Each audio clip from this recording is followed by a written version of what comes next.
Hey guys, it's Melissa here from melissaoatman.com. Welcome to another episode of Awaken Your Inner Awesomeness. I'm so excited you're here with us today because today we have a very special guest. We have with us today Dr. Nancy Wiley, who is the author of the new book, Divine Trust. She is going to be talking to us all about her new book and how she went from, well, she's an orthodontist with a scientific background to someone who really does a lot of energy healing work with people and trusts in the divine. So I cannot wait to hear about her journey. Welcome to the show today, Nancy. Oh, thanks, Melissa. I think this is awesome. I love what you're doing. And I'm just putting the intention that we are going to shift thousands of people. Um, Absolutely. I love that. And that's absolutely what this podcast is all about, is just helping people to shift their lives in a positive way each and every day. So thank you for coming on here and being a part of that shift with us today. it's my pleasure. And thank you for having this platform for us to get this information out. I can't wait to hear where we go with this. I know, I'm very excited about that. I really am curious about your background because you started off in a very scientific background as you're an orthodontist. So how did you go from just doing your thing, being an orthodontist, being very scientific to where you are now and writing a book about divine trust?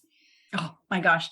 Let's see. So I'm going to try to do this in as succinct a way as possible.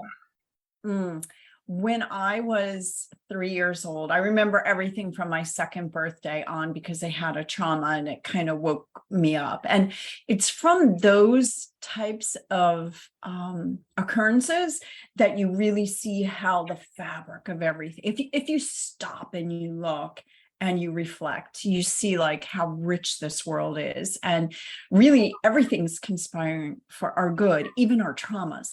So, I see that with Beautifully Broken, your book. It's all going to come back to, I'm sure, what's in that book and you being enlightened by your past trauma and your history. It's all going to intertwine. So, back to my second birthday, having a trauma, my grandfather held me on my lap on my birthday, my second birthday, while my mom and my grandma were cleaning in the kitchen, and we were all in my parents' room, and he made me watch a horror movie called I Was a Teenage Werewolf. Now, it sounds silly, but for a 2-year-old, making them watch and holding them and trying to say it's just a movie, they're not going to get that. So it traumatized me. First of all, being held down and not being able to leave.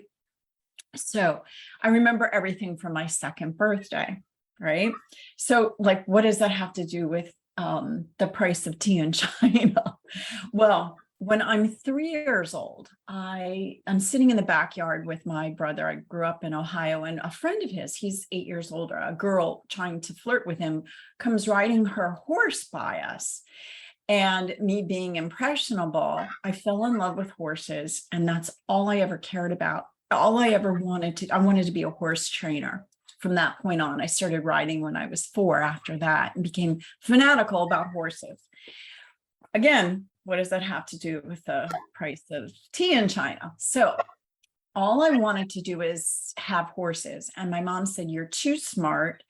I was a genius. I think I had a IQ of 147.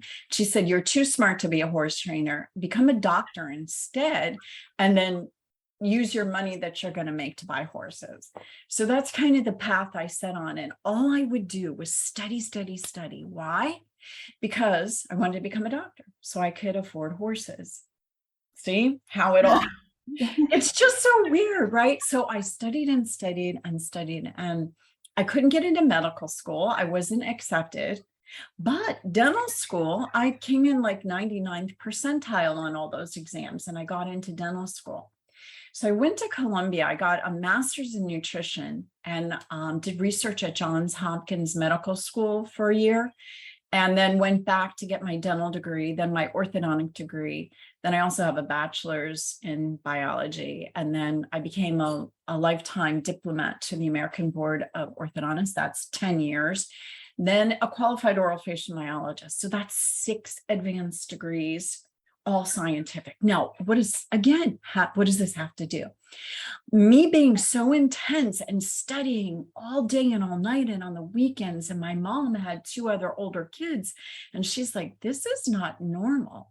You need to like relax a little bit. So when I was 16, she took me to learn transcendental meditation, just to relax me, to de-stress me. She heard, that was like in the 1970s, and she had heard that that would de-stress me. So I started meditating. That was 45 years ago. So I've been meditating. I did that for 25 years. And I did that with also with being given a book called The Power of Your Subconscious Mind by Dr. Joseph Murphy, and Autobiography of a Yogi. Those 2 things I got by the age of 20. And they were like so mind-broadening that if it were possible, I made the intention to become enlightened in this life form that I'm in right now, in this incarnation. So that was my quest. So I had all these scientific quests, which is left brain, and all these right brain metaphysical. And actually, not being, I was so scientific, and my sister was a little psychic. I poo-pooed her like you wouldn't believe, because why? I was trained the scientific way. So, I could go down all these different roads, and I'm trying to keep it as succinct as possible. So me being down this left road, but also simultaneously going down the right brain. And then somewhere I started having psychic type of phenomena happening to me. And as a scientist, you ignore it, right? Yeah. So you squelch it. You say that cannot be possible. That is just my imagination. And I kept trying all different forms of meditation to calm myself down, but also I, wanted to become enlightened in this incarnation. And I finally found a teacher after all these different types of meditations. Her name was Jetta Molly out of UK. And she did a special type of guided meditation. And I started with her in 2008. From that point forward, oh my God, my right brain world opened up into these fantastic, mystical, and even more real to my 5 senses is this inner world at this moment in time. I had what she explained was unity consciousness happened to me because I started studying with her, in small groups, mentoring. And I did that for years, and I've been still studying with her. And so I actually have quite a bit of connection. She would have us meditate on gratitude, love, and my favorite, which I didn't know why, was trust. So here I am, an orthodontist in South Florida, about 1.5 miles from Marjorie Stoneman Douglas High, working on the day of February 14th, 2018. My mom had just died. We had just had our funeral the Friday before this. And I realized, I no longer suffer. My interaction, my trust in the divine, my one-on-one relationship, direct, it talks to me directly. I can ask it questions and it gives me answers directly. The big cheese or the source, whatever you name God, the divine universe, whatever you give it, it has a direct relationship for me, and it will tell me you're sufficiently purified. I've had to go through a lot of things. A lot of work on myself where I knew I had limiting beliefs that were just holding me back. And so through various, I cannot go into it here, but through various different programs and working with different teachers and different books, I've actually purified my soul enough to hear directly. So my mom passes, and my dad's distraught, my sister's distraught, my brother's distraught, but I am at peace with it. I actually was with her when she took her last breath. I, as a Reiki master, helped her transition over, and I was completely fine. It was the most profound, sad, excruciatingly sad and beautiful moment when you see someone take their last breath. Anyways, I knew I was no longer suffering. So then this event happens with the shooting. I'm sitting in the clinic, and a mom standing next to me. We have an open clinic as an orthodontist, and she says, there's an active shooter. We go, And she said at Marjorie Stoneman Douglas, but she said there's an active shooter at Douglas. And when we breathed out, all we could hear were sirens, helicopters. It was excruciating. So we shut the office down. And when I went home that day early, I could see like 30 cars all parked along. They just pulled up on the sidewalk of a major thoroughfare, abandoned their cars and walked the rest of the way because they created gridlock. Well, you could imagine. And it wasn't until 5 o'clock the next morning I found out I lost a patient and one of my staff lost her sister. And it was like we were beyond grieving. And so we had a candlelight vigil. I went to that day, but afterwards, the whole community was in shock. And really, no one started coming in for about 6 weeks after it. And when they did, the students that went to that school had a vacant look in their eye, like someone had gone, like they were no longer there. And that's post-traumatic stress. So I had also a psychiatrist as a patient, and he said, you watch, they're going to start committing suicide. It's not publicized because they can't do it because they're afraid of chain reaction and copycat, actions. But a lot of people started committing suicide or attempting it. And that's when I was like, well, I'm no longer suffering. I hold sacred knowledge that I need to do something with, but what? I'm an orthodontist. I don't have time. What am I going to do? Melissa, at the same time, my back started giving me excruciating pain, and I thought it would go away. And I'm a Reiki master too. I know you're a Reiki master, and we're like, well, I can heal it. It'll go away. And, give yourself Reiki and it'll go away. And we trust. It did not go away. And I'm like, okay, I'm trusting. There's a reason for it. So I found out I had 17 bulging discs and 4 herniations. And every day I was bending over patients, it was actually making it worse and worse and worse.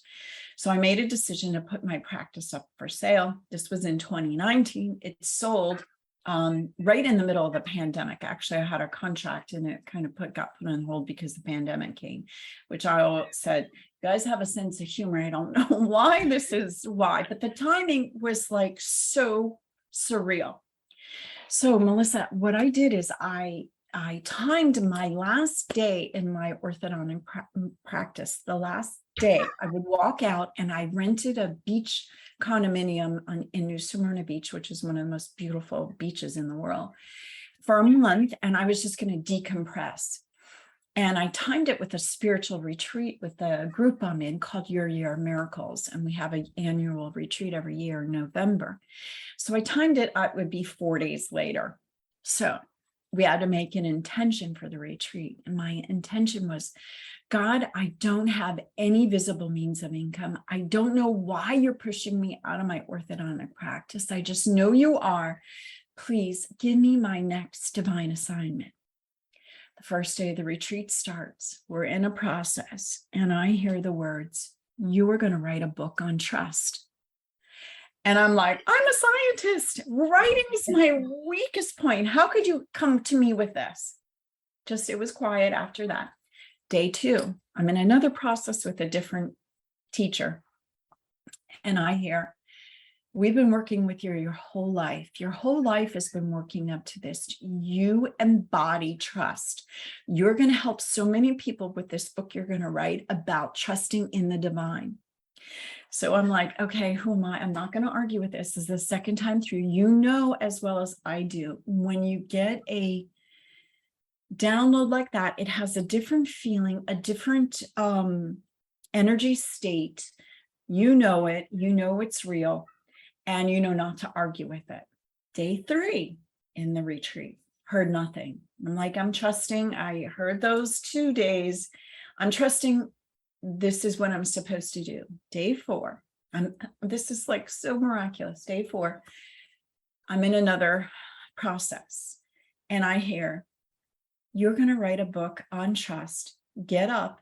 This is the outline for your book. And it told me to write these down. So I outlined the book out, and then it wrote itself in 5 days.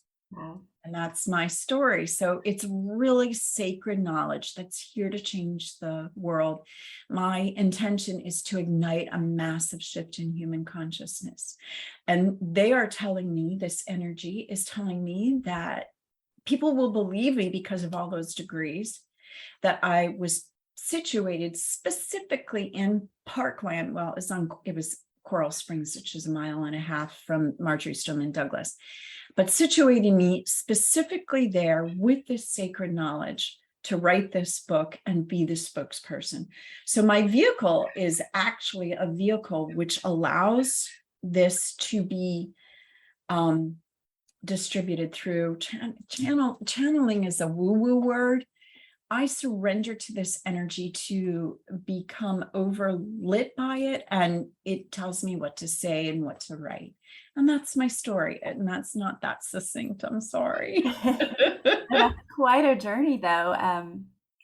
And I don't, I, to say I think you were in the right place at the right time. I mean, I do believe the universe lines us up for things like that. And I totally get the channeling the book, because when I had a similar and same experience when writing mine, I thought it was going to be just a cathartic journal for myself and getting out everything I needed to get out. And instead, it ended up turning into a book, which I was really surprised at. So I understand feeling that urge. And you said this, I think it's so funny. I say this all the time. If you ignore the universe, the universe will push until it's finally uncomfortable if you don't take action with what they want you to do. So this Divine Trust now is the name of the book. So tell us a little bit more about the book itself, and what's in the book, and how it's helping people. So my teacher Jetta would have us spend really months, and through the years I've worked with her, we revisit things like gratitude, appreciation, love, the main top hits. Mine, though, was trust. Whatever was going on that caused, a distortion or me to be out of sorts, whenever I would get into a state of trust, it would just do something like this. And I'd be centered and home and there. It was my portal to the divine. So I had to figure out, okay, well, I have this trust, I have this knowledge. My dog's going to start barking to talk to yours, but I have this direct link and this way home, and I had to distill it down to be able to slow it down and to teach others. How do you get to this place where you no longer suffer? Anything could happen, literally anything, the death of a mom, anything could happen. And I no longer suffer because I have such a steadfast trust in the divine. And I want to define it. If you look up the Webster Dictionary of Trust, it is the firm belief in the reliability, strength, or truth of a thing. In this case, God, source, energy, whatever name you give the universe or that higher power, the energy that hosts everything. That implies like it's based on faith. Okay, maybe the first time you go to see it, it is based on someone's direction or faith, and you have to put trust in them to extend trust out to source. But once you do, you reach your hand out, it grabs you and pulls you in, and then you see you're not separate, you're the same. And it starts this one-on-one relationship, which is not based on faith. It's an actual, tangible, real back and forth communication. It's a direct communication that is as real as I'm seeing you on Zoom. So that's what I teach in the book. It's actually Divine Trust, a practical guide to end your suffering and find your way home. So I wanted to add that on so people would know. And I have step-by-step process in it. It's a small book, and it's meant, the divine wanted it to be short because it wanted it to be concise. It did not want it to be verbose or difficult. But it's super deep. It's it's really so simple, but so deep. And you could keep going deeper and deeper and deeper and keep reading and doing the processes. I have meditations that go along with it. They come with the book, where you go and you scan in the scan code, and you get the processes. And it's so beautiful and deep and completely sacred, completely sacred. And it wants me, I am starting to teach these Parkland kids that are still affected. I start on September 1st. It just unfolded, perfect timing. The trial started 3 weeks ago, which I had no idea that, I'd be coming in the midst of this, that happened 4 years ago. And now the trial is just starting, and it's dredging up all these, these wounds. And it's all about core wounds and how to deal with them and how to unfold them and utilize those core wounds, much like your book, Beautifully Broken, to be the impetus to change the world, to change ourselves.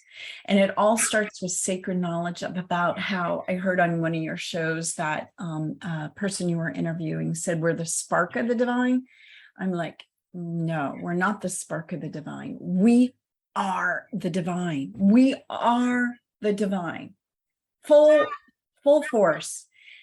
But we're not prepared to accept that responsibility. We're not trained in it. We're not taught this. And this is what this is here to teach the divinity that is our birthright, that we are so powerful. Did you know that when you meditate, your DNA actually unravels? I heard this by Greg Bragdon. Research shows that the DNA strands actually uncoil, so more of the genetic code could be expressed. Well, that sounds awesome, because why would a scientist who never had any profound spiritual gifts before all of a sudden be able to see, hear, smell? No, I can feel, my spiritual senses are so magnified that I can see as if something were more real in the unseen world than it is in this real world with the 5 human senses. It's so magnificent. But I had to go through a process of training and spiritual purification and changing and awakening all my chakras and, so many different things. I cannot possibly talk about it here.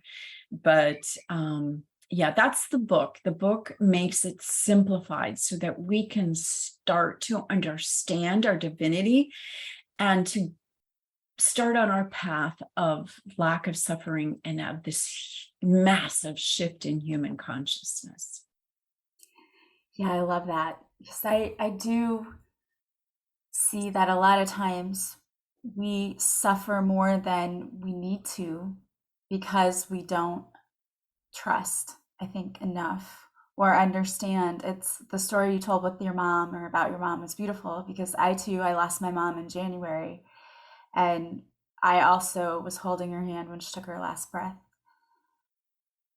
So I get that, I get the profoundness of, it's a horrible experience, but also a beautiful experience all at the same time. And grief is a really strange thing, and a lot of people really do suffer so much because they don't have the tools or know how to work through it.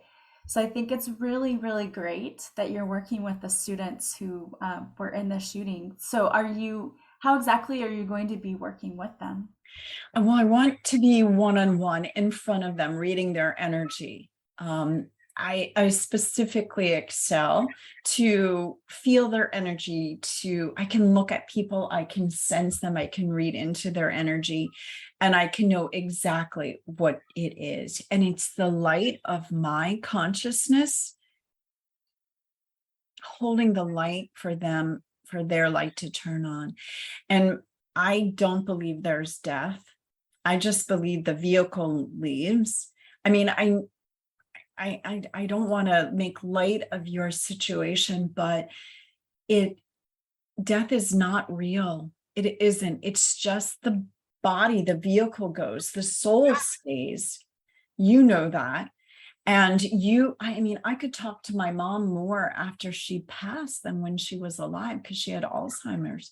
So for her last maybe 7 years, I really couldn't communicate. I tried to go soul to soul because she and I became Reiki masters together. Obviously she's the one who took me to learn transcendental meditation.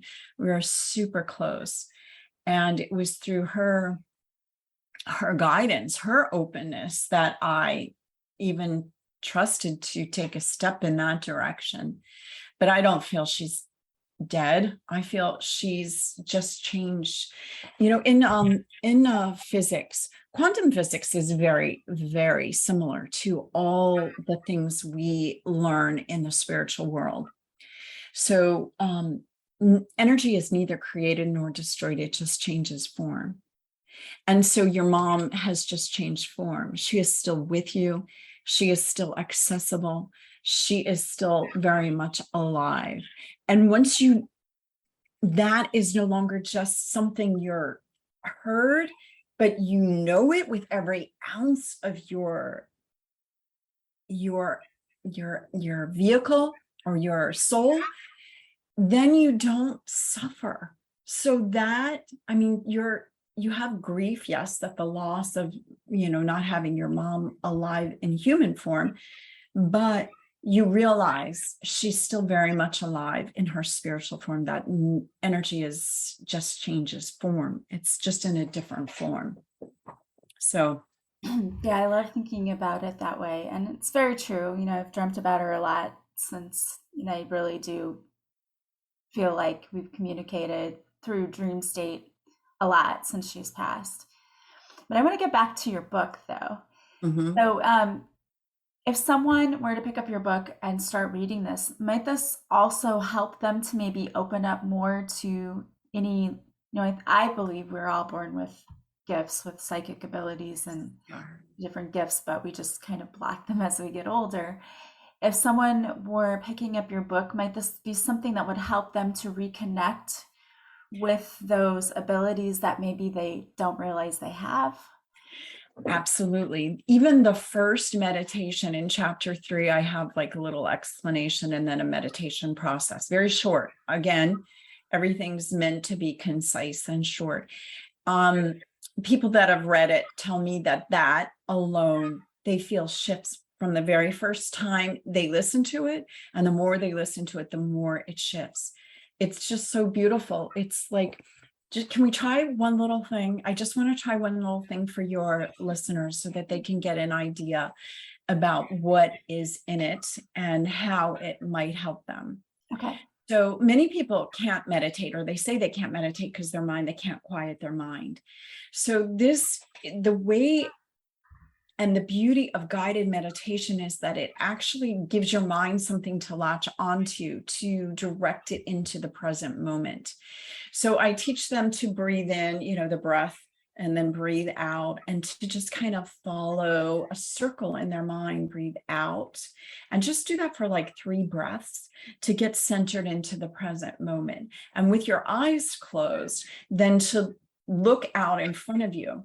So I have a whole PowerPoint. I made a whole masterclass presentation and a PowerPoint presentation that goes with this and teaches it one-on-one with me, because I wished I had someone available to me that was on this level, that knew these truths in front of me, teaching me. It would have made my life so much easier. But that's the beauty of the platform of what you're on. What you're doing right now is, if you're getting one person out there listening to this and they're like, oh, you know what? I see what she's saying. So let's just breathe and close our eyes and follow the breath. And just give your mind that circle to follow. So breathe in and go up the circle to the left side of the circle to the top. And breathe out and come down the right side. And breathe in. And breathe out. One more. Breathe in and breathe out. So just keep your eyes closed and listen to my words. Just following that circle in and out brings you into the present moment.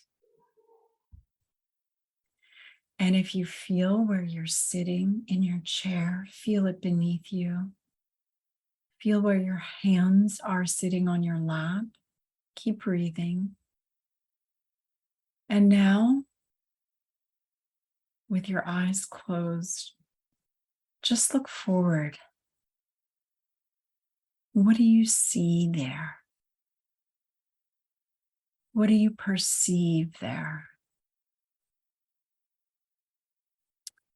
Is it inert, just dead air space?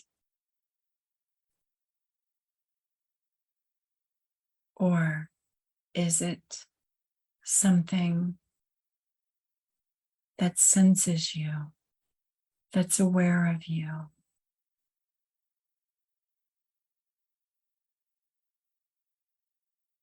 You might sense there's an aliveness to this energy in front of you. You might feel it. You might hear something. You might see something. But just stick with it. And the more you do, the more it will reveal its characteristics. It is alive. It is aware. And it is an unending sea of awareness. Now, you might get glimpses of it. You might glimpse the reality of it, the awareness of it, which is how it started with me.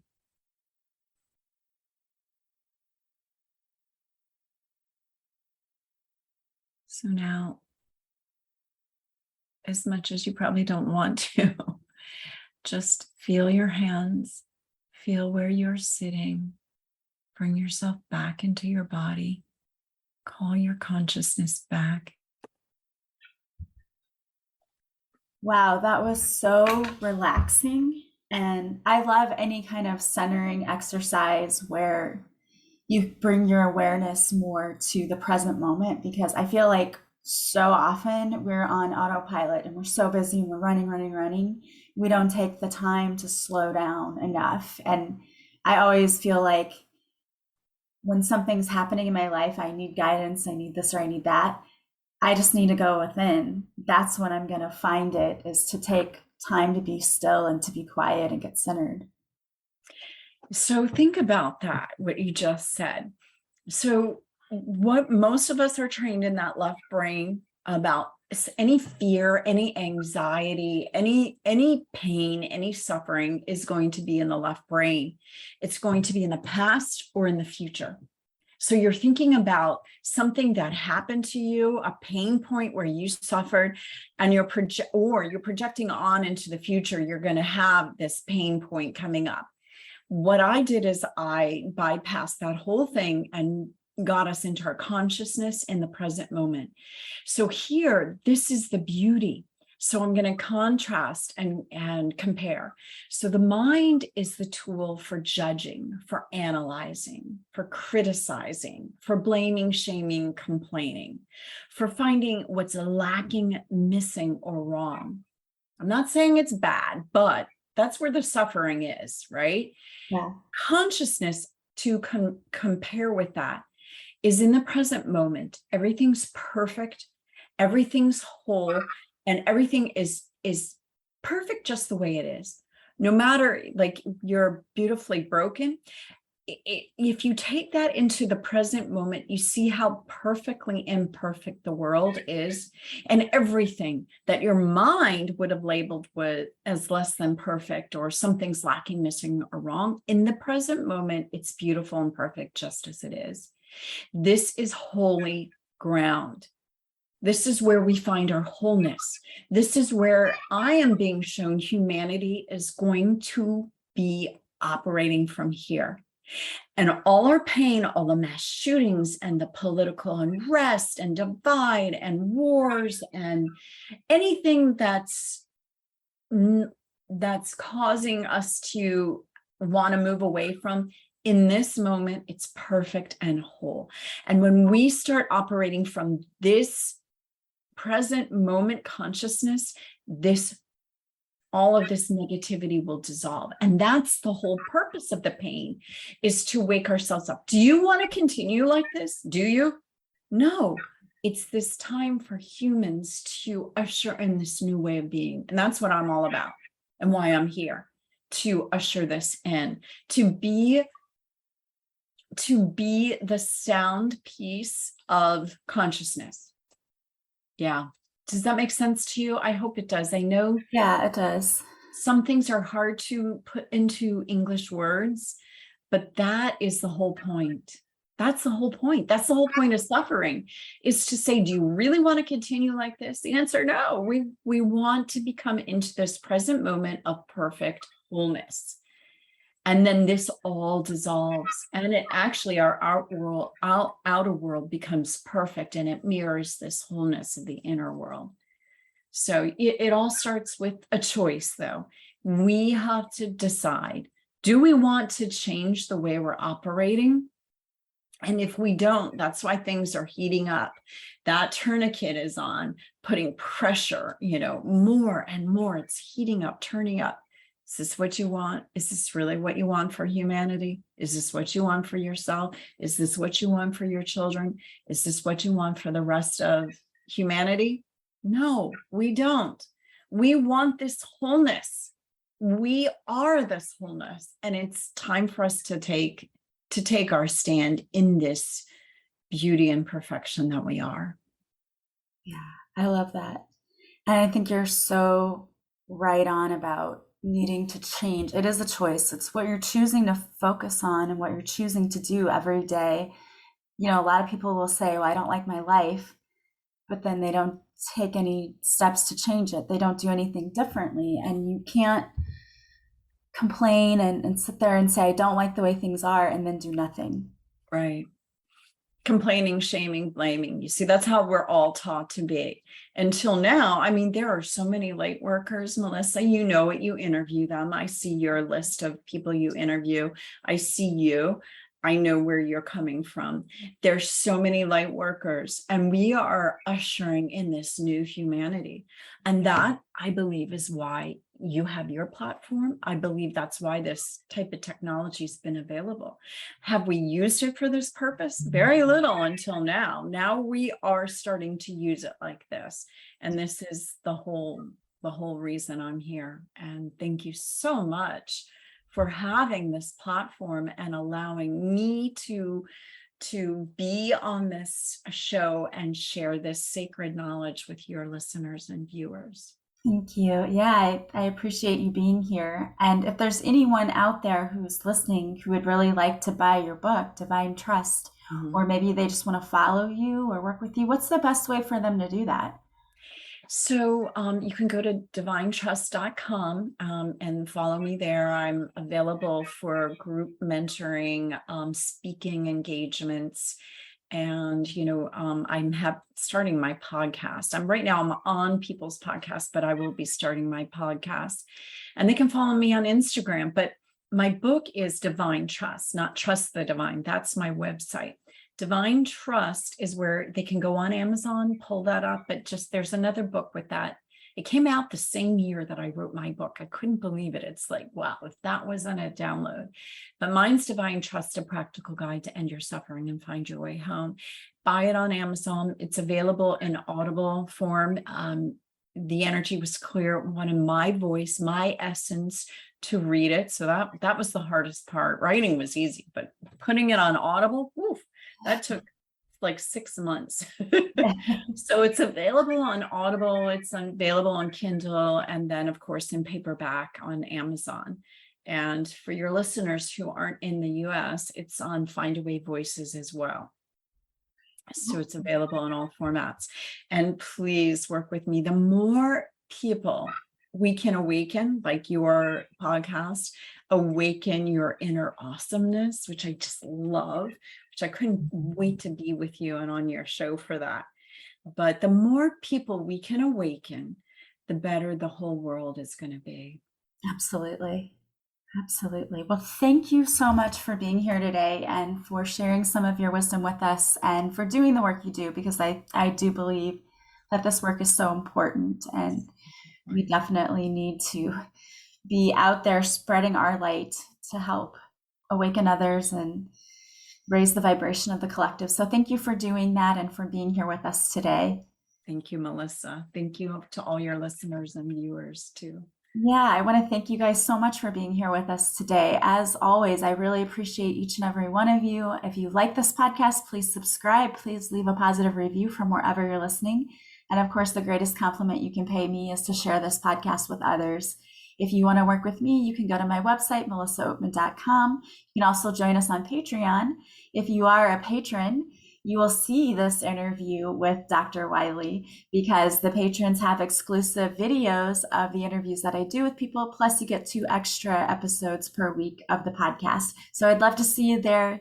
All of the links will be in the show notes, as well as the links for Dr. Wiley's website as well. I hope that you guys are having a beautiful day from wherever you are. I'm sending you so much love and light, and I will talk to you soon. Bye, guys.